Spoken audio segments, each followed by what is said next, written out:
आज व्यू 360 में पेट्रोलियम मसनूआत की कीमतें, डॉलर की कदर और कर्जे रिकॉर्ड सतह पर। पाकिस्तानी मईशत फिर से मुश्किलात में। हम बाहर रह रहे हैं, हम अमेरिका में, हम डॉलर्स में कमाते हैं, हमें इतना फर्क नहीं पड़ता। वहाँ पे अगर रुपया डिवैल्यू हो तो हमें दुख होता है। डल झील के कमल के फूल और पौधे सिर्फ आंखों की ही ठंडक नहीं बल्कि पेट की आग बुझाने का भी जरिया। सैयाह पसंद करते हैं, नदरू और पंबल्स को वो यही देखने आते हैं। और जानेंगे एक ऐसी मोबाइल ऐप के बारे में जो नाबीना अफराद को सहूलत फराहम करती है।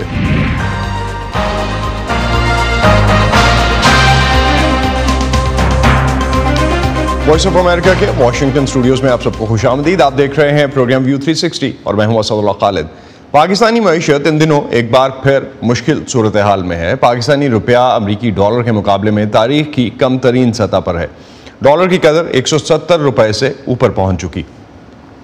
आलमी क्रेडिट की दर्जाबंदी करने वाले इदारे फिच ने पेशगोई की कि 2022 में डॉलर पाकिस्तानी रुपए के मुकाबले में 180 रुपए तक पहुंच जाएगा, जो कि इससे पहले की जाने वाली पेशगोई के मुताबिक अगर हम देखते हैं तो तकरीबन 15 रुपए ज़्यादा है। महंगाई की शरह में भी मुसलसल इजाफा देखा जा रहा है। पाकिस्तान के इदारा शुमारियात के मुताबिक अगस्त के मुकाबले में सितंबर में महंगाई की शरह 9% तक पहुंच गई है, यानी आम ज़रूरत की अशिया 9% महंगी हुई। ये पड़ोसी मुल्क भारत के मुकाबले में तकरीबन 2 गुना है। माहिरीन के मुताबिक एक अहम वजह पेट्रोलियम मसनूआत की कीमतों में इजाफा भी है।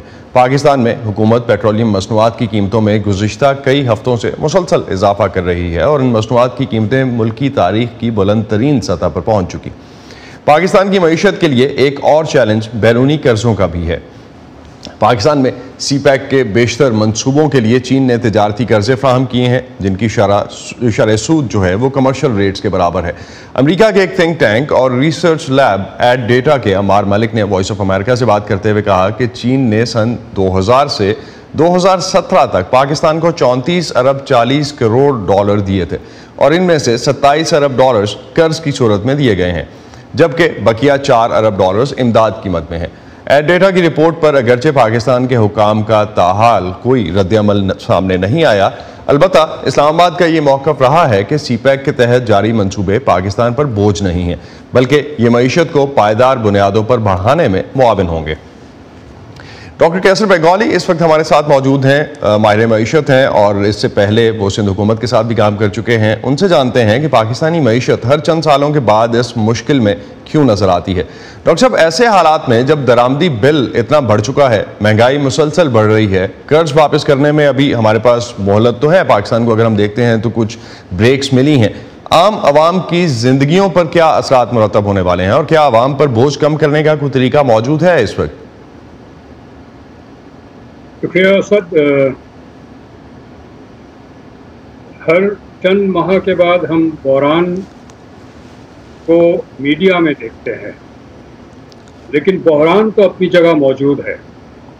सिर्फ ये है कि हम कर्जे लेकर पैबंद लगा लेते हैं और उसके बाद सब ये समझते हैं, हुक्मरान बिलखसूस, कि अब पैसे तो आ गए हैं, अगला बहरान आएगा तो फिर मज़ीद पैसे ले लेंगे।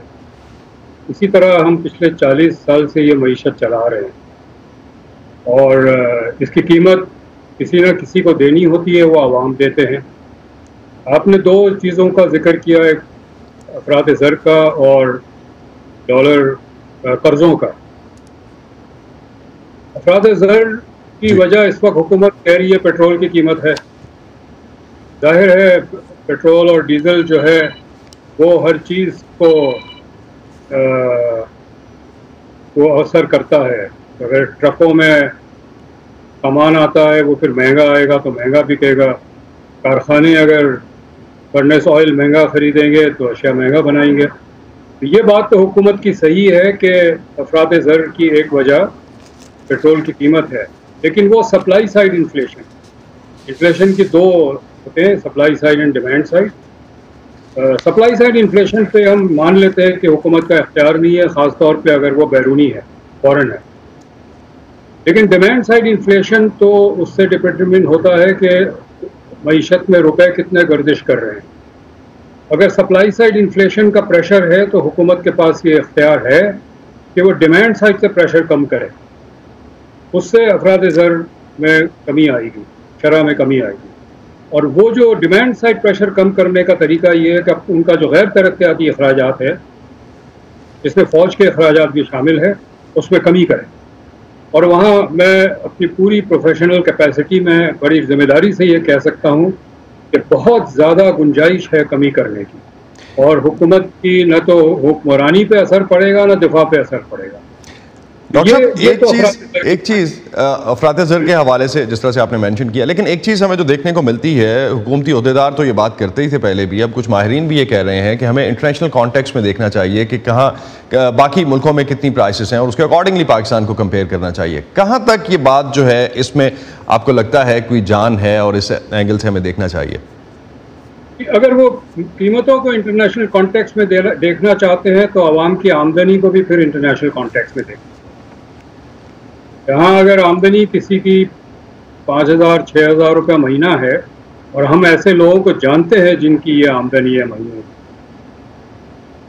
वो डॉलर में आप कन्वर्ट कर दें और फिर आप उसको कंपेयर करें। तो अगर आप कीमतें इंटरनेशनल कॉन्टेक्स्ट में देखना चाहते हैं तो फिर लोगों की आमदनी को भी इंटरनेशनल कॉन्टेक्स्ट में, तो एक तरफ देखने वाली मुनासिब नहीं है। डॉक्टर साहब, अगर सीपैक से मुतालिक चीन को कर्जों की अदायगियाँ अगले साल से शुरू होती हैं तो पाकिस्तान के पास ऑप्शंस हैं क्या? क्योंकि अभी तो जो हमें पेमेंट ब्रेक मिली है उसके बाद पेंडेमिक की पेमेंट्स जो हैं डेफिनेटली नहीं हो रही हैं इस वक्त। अगले साल सब जब शुरू होता है तो तब प्रेशर किस तरह से देखते हैं आप मईशत पे? ये बातें मज़ीद करते लेंगे। हम तो पिछले 20 साल से कर्ज़ों पर ही तो चल रहे हैं। हमारा जो रिजर्व्स है वो तो मुकम्मल कर्ज़ों से लिया हुआ डॉलर है। एक्सपोर्ट हमारी 5-6 साल से वहीं खड़ी है जहां एक जगह खड़ी थी, फ्रोज़न है। इंपोर्ट्स बढ़ती जा रही है और ये जो खसारा है ये कर्ज़ों से पूरा करते हैं। और अब तो हम सिर्फ कर्ज़े लेते हैं कर्ज़े वापस करने के लिए। अब हम कर्ज़े नहीं लेते कोई माशी असासे बनाने के लिए, कोई डेवलपमेंट प्रोजेक्ट्स, कर्जे लेते हैं सिर्फ कर्जे वापस करने। तो बुनियादी मसला अगर आप हाईलाइट करना चाहें 2 या 3 पॉइंट्स ऐसे जो कि बहुत बुनियादी हैं जिसकी वजह से पाकिस्तानी मईशत जो है अभी तक ट्रैक पे नहीं आ सकी। हुकूमत के अखराजात जो है वो आमदनी से ज़्यादा है और 2 से 3 गुना ज़्यादा है। हमारे जो इंपोर्ट्स हैं वो एक्सपोर्ट से 2-2.5 गुना ज़्यादा है। ये 2 बुनियादी गैप्स है जो बहरान पैदा करता है। उसका तरीका ये है कि हम हुकूमत के और जो डोनर एजेंसीज़ हैं वो ये कहती है कि टैक्स बढ़ाओ, लेकिन टैक्स नहीं बढ़ सकता क्योंकि मईशत बहुत ज़्यादा कमज़ोर हो चुकी है। मईशत का ढांचा कमज़ोर हो चुका है। मईशत में कैपेसिटी नहीं है मज़ीद टैक्स देने की। उसका अंदाज़ा लगाएं कि पाकिस्तान जो अशियाएँ पिछले 70 साल से एक्सपोर्ट किया करता था अब हम इंपोर्ट करते हैं। हम गंदम इंपोर्ट करते हैं, चीनी इंपोर्ट करते हैं, कपास इंपोर्ट करते हैं। हमारी टेक्सटाइल मेन इंडस्ट्री है और हम अब कॉटन इंपोर्ट करते हैं। तो इसलिए कि ज़राअत का जो ढांचा है, स्ट्रक्चर है, वो टूट चुका है क्योंकि पिछले 30-40 साल से ज़राअत में हमने इन्वेस्टमेंट नहीं किए। इंफ्रास्ट्रक्चर डिटोरिएट हो चुका है। तो इसी इंफ्रास्ट्रक्चर की डेवलपमेंट जो है वो शायद पाकिस्तान की मईशत को बेहतर कर सके। बहुत शुक्रिया डॉक्टर कैसर बंगाली इस हवाले से हमसे बात करने के लिए। पाकिस्तान की मईशत के लिए तरसीलात ज़र भी इंतहाई अहम है। गुज़िश्ता 6 माह से बैरून मुल्क पाकिस्तानियों की तरफ से भेजे गए तरसीलात ज़र तकरीबन $2.7 अरब माहाना के लगभग रहे। अब जब डॉलर की कीमत रुपए के मुकाबले में तारीख की बुलंद तरीन सतह पर है, आइए जानते हैं इस रिपोर्ट में कि क्या अमेरिका में मुकीम पाकिस्तानी कम्यूनिटी ऐसे मौक़ों पर ज़्यादा रकम पाकिस्तान भेजने में दिलचस्पी रखती है। मेरे हाथ में ये $100 का बिल है जो कि इस वक्त पाकिस्तान में खासा कीमती है। जब तक मैं ये नोट पाकिस्तान ट्रांसफ़र करूंगी इसकी कदर पाकिस्तानी रुपए में कई गुना बढ़ चुकी होगी। आजकल पाकिस्तान में डॉलर इंतहाई सतह को छू रहा है। मैं ये जानने में दिलचस्पी रखती हूँ कि क्या अमेरिका में मुकीम पाकिस्तानी कम्यूनिटी ऐसे मौक़ों पर ज़्यादा रकम पाकिस्तान भेजने में दिलचस्पी रखती है।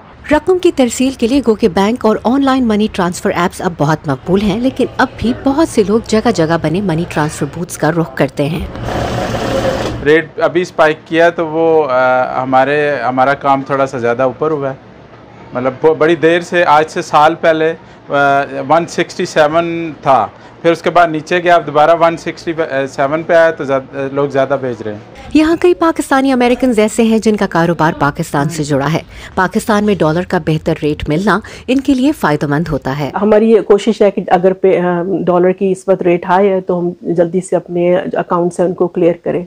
रेट बढ़ता है तो वहाँ पर हमारे लिए यहाँ पर उसका फ़ायदा होता है, क्योंकि भी the dollar is high, so rupees में हमें फिर कॉस्ट कम पड़ जाती है कपड़ों की। मगर यहाँ बहुत से ऐसे लोग हैं जो इस बात से कतई नज़र के डॉलर का रेट क्या है, ज़रूरत के तहत पाकिस्तान रकम भेजते ही रहते हैं। मैंने आज तक कभी ये नहीं देखा कि वहाँ पे कितना रेट जा रहा है, उनको कितने पैसे वहाँ पे मिलेंगे। मैं ये देखता हूँ कि उनकी ज़रूरत वहाँ पे कितनी है। अगर मुझे 50-100 डॉलर अगर थोड़े से एक्स्ट्रा दे के उनकी ज़रूरत को पूरा करना है, तो मैं ये देखता हूँ कि उसमें चाहे थोड़े से पैसे ज़्यादा मेरे से जेब में से चले जाएंगे, लेकिन उनका वहाँ पे भला हो जाएगा। कुछ लोग डॉलर के मुकाबले में पाकिस्तानी रुपए की कदर गिरने पर रंजीदा भी होते हैं। हम बाहर रह रहे हैं, हम अमेरिका में, हम डॉलर्स में कमाते हैं, हमें इतना फ़र्क नहीं पड़ता हम 10, 15, 20 डॉलर ज़्यादा करके भेज दें, वो अमाउंट मीट करने के लिए डजन। लेकिन वहाँ पे अगर रुपया डिवैल्यू हो तो हमें दुख होता है। मुझे हमेशा दुख हुआ इस बात का जब भी मुझे ज़्यादा रुपीज़ मिले हैं डॉलर के लिए, एक्सेप्ट जब कभी मैं घूमने जाऊँ और मुझे थोड़ी अपनी शॉपिंग करनी हो, बाहर खाना हो, तब खुशी होती है। माहिरीन के मुताबिक पाकिस्तान में डॉलर की कीमत बढ़ने की एक वजह इसकी तलब और रसद में फ़र्क भी है, और बैरून मुल्क से आने वाली तरसीलात इस फ़र्क को कम करने में मददगार साबित हो सकती हैं। Nida Sameer, voice of America, New Jersey. तहकीकाती सहाफ़त की बैनुल-अक़वामी तंजीम ICIJ ने इतवार को 200 से ज़ायद ममालिक से ताल्लुक़ रखने वाली अहम शख्सियात की बैरून मुल्क खुफिया दौलत की तफसीलात का इंकशाफ किया है। इस बारे में एक तफसीली मजमून आपको मिलेगा हमारी वेबसाइट urduvoa.com पर। इसके साथ साथ ये सारा कंटेंट आपको मिलेगा हमारे सोशल मीडिया प्लेटफॉर्म्स पर भी। facebook.com/VOA Urdu, ट्विटर और इंस्टाग्राम पर हमारा हैंडल है @urduvoa।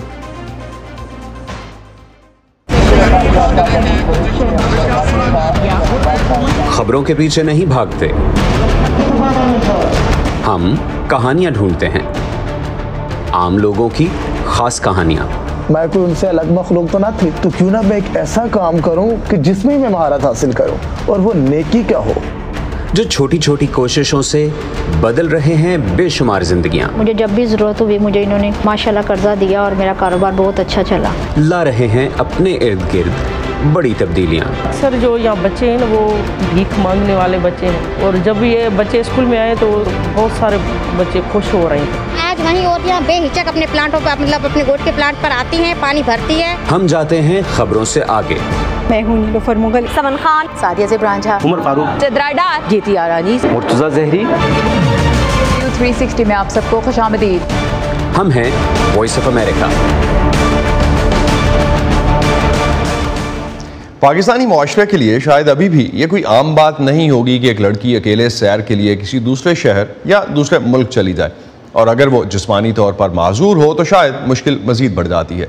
व्यू 360 की अगली रिपोर्ट पाकिस्तान की 3 माजूर खवातीन सयाहों के बारे में है जो तमाम जहनी रुकावटों को तोड़कर दुनिया को व्हील चेयर पर दरियाफ्त करना चाहती हैं। इनमें से एक खातून ज़रगुना दाऊद का ताल्लुक बलोचिस्तान के शहर कोयटा से है, जिन्होंने किसी सहारा लिए बगैर किसी भी किस्म का मिस्र का दौरा किया। आइए सुनते हैं उनकी कहानी उन्हीं की ज़ुबानी।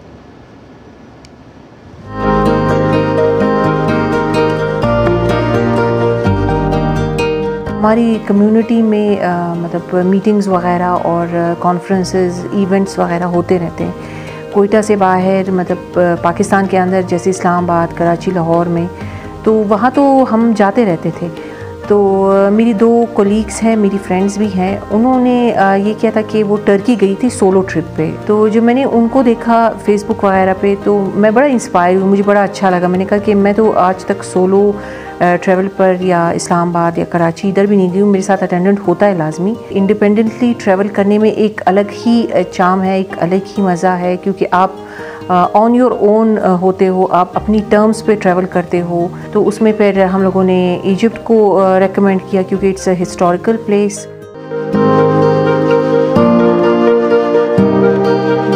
लेकिन इस बार मेरे साथ अटेंडेंट नहीं था और मुझे पहले से ही एयरलाइन के थ्रू बता दिया गया था कि आप बग़ैर अटेंडेंट के ट्रैवल नहीं कर सकती, हमारी ये पॉलिसी है।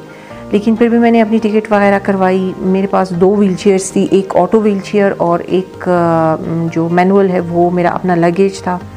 और बस मैंने अल्लाह का नाम लिया और एयरपोर्ट चली गई।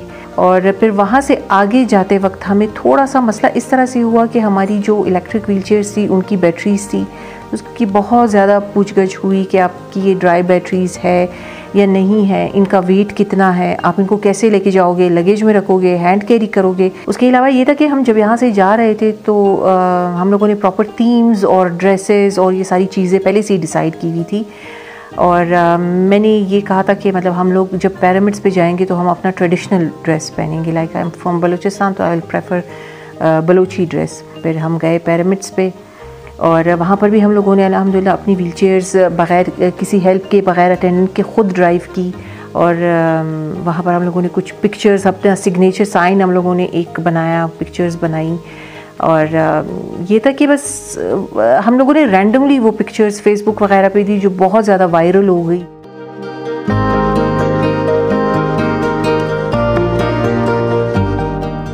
नेक्स्ट डेस्टिनेशन का तो हम लोगों ने तभी डिसाइड कर लिया था जब वी वर कमिंग बैक। हमारी नेक्स्ट डेस्टिनेशन जो होगी वो इंशाल्लाह स्पेन होगी। और अभी फ़िलहाल तो हम लोग लगे हुए हम अपनी डॉक्यूमेंट्री एक रिलीज़ करना चाहते हैं जो हमारे इसी ट्रैवल के हवाले से हैं, जो वहाँ पर हम लोगों ने टाइम गुजारा, किस तरह से अगर कहीं पर स्टेज थी तो हमें वहाँ पर किस तरह से ले जाया गया, किस तरह से लाया गया। बहुत सी जगहों पर मुझे इस तरह की भी बातें सुनने को मिली है कि बेचारी जवान है, व्हीलचेयर पे हैं। और कई जगहों पर इस तरह के भी कमेंट्स मिले हैं कि व्हीलचेयर पर होना कोई बुरी बात नहीं है, इट्स ओके। अगर हमें अल्लाह इतने वसाइल दे या इतना मौका दे तो हम तो एक कंपनी स्टार्ट कर लेंगे ट्रैवल एजेंसी के तौर पे कि जिसमें सिर्फ़ और सिर्फ पर्सन विद डिसेबिलिटीज़ को ही फैसिलिटेट किया जाएगा। और यकीन माने अगर आप इरादा कर ले तो आपको किसी अटेंडेंट की, किसी की हेल्प की ज़रूरत नहीं होती। अल्लाह ही आपका अटेंडेंट होता है और हर जगह वही आपकी मदद करता है, हेल्प करता है।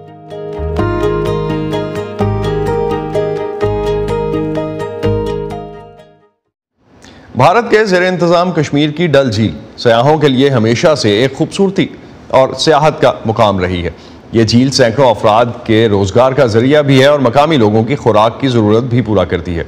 डल झील में पानी की सतह पर उगने वाला कमल का फूल मौसम गर्मा में झील की खूबसूरती में इजाफा करता है और फिर कुछ अर्से बाद ये मज़ीद 2 मराहल से गुजरकर खुराक के तौर पर इस्तेमाल होता है।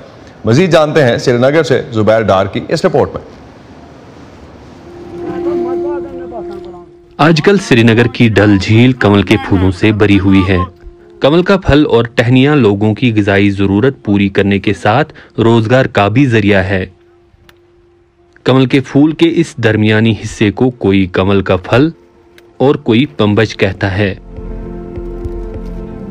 मुकामी लोग ये फल और टहनियां काटकर बाजार में फरोख्त करते हैं। ये काम करते हुए अब मुझे भी अरसा हो गया। सयाह पसंद करते हैं।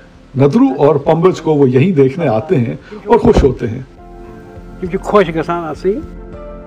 कमल के फूल की टहनी को नदरू कहा जाता है जो सब्जी के तौर पर इस्तेमाल होती है। नदरू से कई डिशेस तैयार की जाती हैं। इसे आमतौर पर मछली के साथ पकाया जाता है।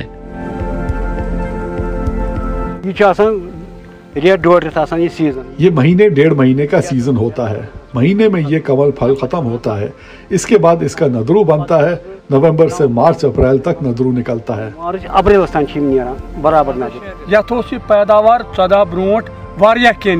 इसमें 2014 तक फसल अच्छी होती थी, फिर सैलाब आया। सैलाब से कुछ नहीं रहा, मकान ढह गए, फिर सब खत्म हो गया। हम दोबारा बीज लाए और इन्हें यहाँ बोया। अब खुदा की मेहरबानी से फसल उगने लगी है। इंशाअल्लाह आइंदा फसल अच्छी होगी। मार्च अप्रैल तक इसमें काम करते हैं, घास निकालते हैं, मंगोल उठाते हैं, सफाई करते हैं, फिर ये बाद में बढ़ता जाता है। हमने इसमें मेहनत की है, अब आगे फसल समेटनी है। मंगोल कश्मीरी जुबान में खुदरो उगास को कहते हैं। यूं कमल का फूल डल झील की ज़ेबाइश के अलावा ग़िज़ाई ज़रूरियात भी पूरी करता है। Zubair Dar, voice of America, Srinagar. America की रियासत पेंसिल्वेनिया के एक स्कूल डिस्ट्रिक्ट में किताबों की सेंसरशिप का एक ऐसा मामला सामने आया जिस पर तलबा और कम्युनिटी की तरफ से एहतजाज किया गया। क्या उनका ये एहतजाज नतीजा खेज साबित हुआ, ये दिखाएंगे आपको इस हफ्ते के शोज में। फिलहाल देखते हैं इसकी एक छोटी सी झलक।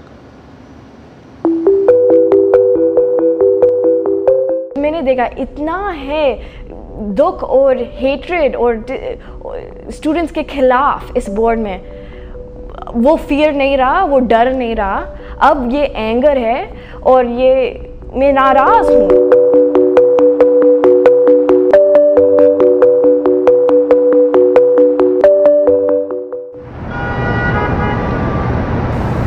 अम्मी, हुक्मरान अमेरिका के हों या हिंदुस्तान के, अफगानिस्तान के या फिर पाकिस्तान के, उन्हें कुछ ना कुछ तो कहना है ना अपने मुल्क के लिए। लेकिन ऐसे में हमारा काम किसी हुक्मरान की बात पर नाराज हो जाना या फिर तालियां बजाना थोड़ा ही है। पाकिस्तान के हुक्मरान सुन ले। खुदा बस इतनी समझ दे कि जो जैसा कहे हम उसे वैसे का वैसा आप तक पहुंचा सके। बाकी फिर आप तो समझदार हैं ही। बड़ी जंग पाकिस्तान टेररिज्म के खिलाफ लड़ रहा है इस प्रोफेशन में ना अम्मी, बस इतना सा तो ख्वाब है। खबर जैसी पहुंचे वैसी, व्यू 360 सिर्फ आज न्यूज़ पर। दुनिया भर में बहुत से नाबीना अफराद खुद इन्हिसारी की जिंदगी गुजार रहे हैं, लेकिन बाज़ औक़ात उन्हें भी कुछ कामों में मदद की ज़रूरत पड़ती है। तो देखते हैं बी माई आइज़, एक ऐप जो नाबीना अफराद को स्मार्टफोन कैमरे के जरिए ऐसे रज़ाकारों से मिलवाती है जो उनकी आंखें बन जाते हैं, कैसे काम करती है। जशवा अवीनो की नज़र पैदाइशी तौर से ही कमज़ोर थी। वो किसी की मदद के बगैर अकेले रहते और काम करते हैं, लेकिन कभी कभार उन्हें कुछ ऐसे कामों में मदद की ज़रूरत होती है जिनके लिए नज़र दरकार है। अगर मुझे किसी खत या किसी किस्म के पैकेट को पढ़ने की ज़रूरत हो तो ये थोड़ा मुश्किल हो सकता है। मैं आमतौर पर अपने आसपास किसी से पूछता हूँ। अब उनके पास एक और मुतबादिल है, एक स्मार्टफोन ऐप जिसे बी माई आइज़ यानी मेरी आंखें बने कहा जाता है। इसके जरिए उनका राब्ता बसारत रखने वाले रज़ाकारों से होता है। वो जशवा को बताते हैं कि उनके कैमरे में क्या नजर आ रहा है। Hello. I was wondering if you'd be able to help me figure out some type of teas I have available. Yeah. Okay. So this one here. That looks like a passion tea. Okay. काया तकरीबन 1 साल से रज़ाकार के तौर पर काम कर रही हैं। मुझे लोगों की मदद करना अच्छा लगता है, लिहाजा मैंने सोचा कि ये एक अच्छा मौका होगा। बी माई आइज़ एक मुफ्त सर्विस है जिसके 175 ममालिक में तकरीबन 3,16,000 नाबीना या कम बिनाई रखने वाले सारिफीन और तकरीबन 50 लाख रज़ाकार हैं। सारिफीन कंप्यूटर सॉफ्टवेयर के लिए खुसूसी तकनीकी मदद तक भी रसाई हासिल कर सकते हैं। इसके अलावा ज़ाती निगहदाश्त की मसनूआत और यहाँ तक के हमल के टेस्ट्स के लिए भी। सबसे पहले माइक्रोसॉफ्ट और उसके बाद गूगल और प्रॉक्टर एंड गैम्बल और फिर ऐसी बहुत सी दूसरी कंपनियां जो बी माई आइज़ में शामिल हो रही हैं, इस कम्युनिटी से मिलेंगी, वो जहां कहीं भी हों। बी माई आइज़ के लिए कम्युनिटी की तामीर एक तरजीह है। हम ऐप और सोशल मीडिया पर बाकायदा कहानियां पेश करते हैं। हमने 3 पॉडकास्ट नशर किए हैं। हमारे नाबीना और कम बीनाई वाले सार्फिन को जितनी बीनाई की जरूरत है उतनी ही कम्युनिटी की भी जरूरत है। नाबीना सारिफीन और रज़ाकारों के दरमियान राब्ते की तश्कील रोज़मर्रा के मसाइल के हल से भी बढ़कर है। मैट ड्रिबल के साथ फाइज़ा बुखारी, वॉइस ऑफ अमेरिका। यह था आज का व्यू 360। स्टे सेफ और प्रोग्राम पर अपने फीडबैक के लिए आप आ सकते हैं facebook.com/VOA उर्दू के पेज पर। इसके अलावा ट्विटर और इंस्टाग्राम पर हमारा हैंडल है @urduvoa। अब तक के लिए इतना ही। असदुल्लाह खालिद को इजाज़त दीजिए। खुदा हाफिज़।